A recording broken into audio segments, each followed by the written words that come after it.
पहले घंटे में पूरी तरफ अंधेरा छा जाएगा। बिजली जो कोल प्लांट से आती है वो खत्म हो जाएगी जैसे ही इसका ईंधन खत्म होगा, जबकि हवा, पानी और पावर से चलने वाले सिस्टम भी बिना हमारी निगरानी के बंद हो जाएंगे। अगले दिन बिना किसी नियमित पावर कंजम्पशन के बहुत से न्यूक्लियर पावर प्लांट्स भी बंद हो जाएंगे, क्योंकि इसे चलाने के लिए स्वचालित सुरक्षा उपाय चाहिए होती है किसी भी मंदी को टालने के लिए। और अंडरग्राउंड रेल प्रणाली जैसे कि लंदन, मॉस्को और न्यूयॉर्क सिटी हजारों की तादाद में ड्रेनेज पंप टनल्स को भरना शुरू कर देंगे।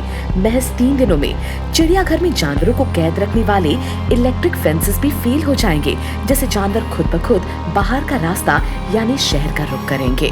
कुछ 10 दिनों के बाद पालतू जानवर मौत के करीब आ जाएंगे। पालतू कुत्ते जो इससे बच जाएंगे उन्हें जंगल में ही अपनी बाकी जिंदगी बितानी होगी। बिल्लियां जो काफी स्वतंत्र जानवर हैं, उन्होंने भी इस परिस्थिति से हाथ मिला लिया होगा और उनका भी जीवन जंगल में अच्छा गुजरेगा। अरबों की तादाद में मुर्गे और लाखों की तादाद में गाय और बाकी के खेत के जानवर मर जाएंगे या उनका शिकार जंगली जानवर कर लेंगे। जैसे ही बिजली गुल होगी, बैक्टीरिया, मोल्ड, कीड़े मकोड़े किराने में पड़े अनाज, दाल, आटे का सेवन करना शुरू कर देंगे। और जैसे ही यहाँ खाना खत्म होगा, कीड़े मकोड़े खुद ब खुद जंगल की ओर रुख कर लेंगे, लेकिन इनकी संख्या कम हो जाएगी क्योंकि इनका शिकार बाकी के भूखे जानवर कर लेंगे। 1 महीने बाद न्यूक्लियर फ्यूल जिसे न्यूक्लियर पावर प्लांट्स में रखा गया है और जो ठंडी पानी में रखे हुए हैं, वहाँ का पानी खुद ब खुद सूख जाएगा। फ्यूल रॉड्स में से आ रही गर्मी आग में तब्दील हो जाएगी, जो कभी भी किसी भी वक्त न्यूक्लियर फ्यूल के साथ मिलकर एक बड़ा धमाका कर सकती है। इसी का परिणाम होगा एक के बाद एक विस्फोट, जो फुकुशिमा और चेरनोबिल आपातों से भी ज्यादा खतरनाक होगा। अब तक कई झाड़ और जानवर इस जगह रेडिएशन के जहर से मर जाएंगे और जो इससे बच गए उनमें कई ज्यादा जेनेटिक डिसऑर्डर्स देखने मिलेंगे। हमारे गायब होने की 1/4 सदी के बाद हमारे शहर के 75% सड़कें और फुटपाथ पर खुद ब खुद घास उगना शुरू हो जाएगा। दलदल हमारी सड़कों को अपना घर बनाएगी, जबकि खाली पड़ी बिल्डिंगों पर झाड़ और फूल उगना शुरू हो जाएंगे। समुद्र के पास बसे शहरों पर समुद्र का पानी ने कब्जा कर लिया होगा और वहीं डूबे हुए जहाज कोरल रीफ्स का नया घर बन गई होंगे। कुछ 30 साल बाद अंतरिक्ष में भेजी गई सैटेलाइट्स धरती का रुख करेंगी टूटी हुई।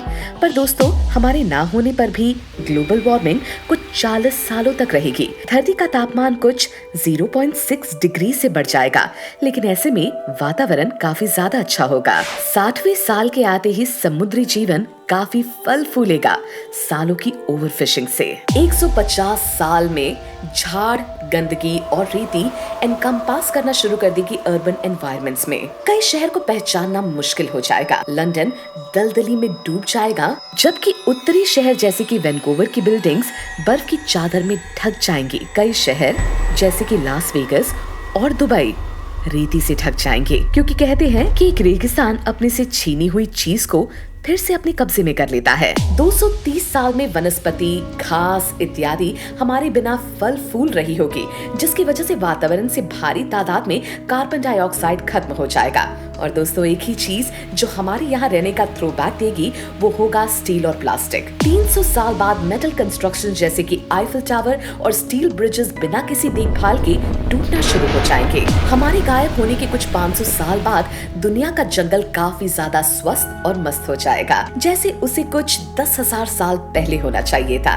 और ये नेचर से भरी दुनिया हमारे किसी भी निशान को हटाने में कामयाब हो गई होगी। 10,000 साल बाद हमारे यहाँ रहने की केवल सिर्फ एक ही चीज रहेगी, वो कलाकृतियाँ जो पत्थरों पर खुदी हुई हैं, जैसे कि माउंट रशमोर और शायद पिरामिड्स जो कई हजारों साल तक अपनी जगह पर रह सकते हैं। और दोस्तों, कुछ 25,000 साल बाद हमारे इस्तेमाल किए गए प्लास्टिक की चीजें फिर भी धरती पर कहीं ना कहीं मिल जाएंगी, लेकिन कुछ 50 मिलियन साल बाद ये धरती से गायब हो जाएंगी। वैसे हम इंसान हवा में गायब तो नहीं होंगे, लेकिन हमें हमारे प्लैनेट को एवे नहीं लेना चाहिए।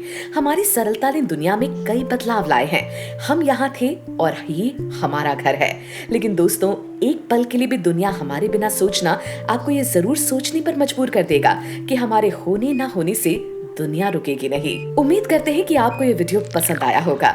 देखते रहिए क्यूरियस पंथी, बचाओ अपनी ज्ञान की घंटी।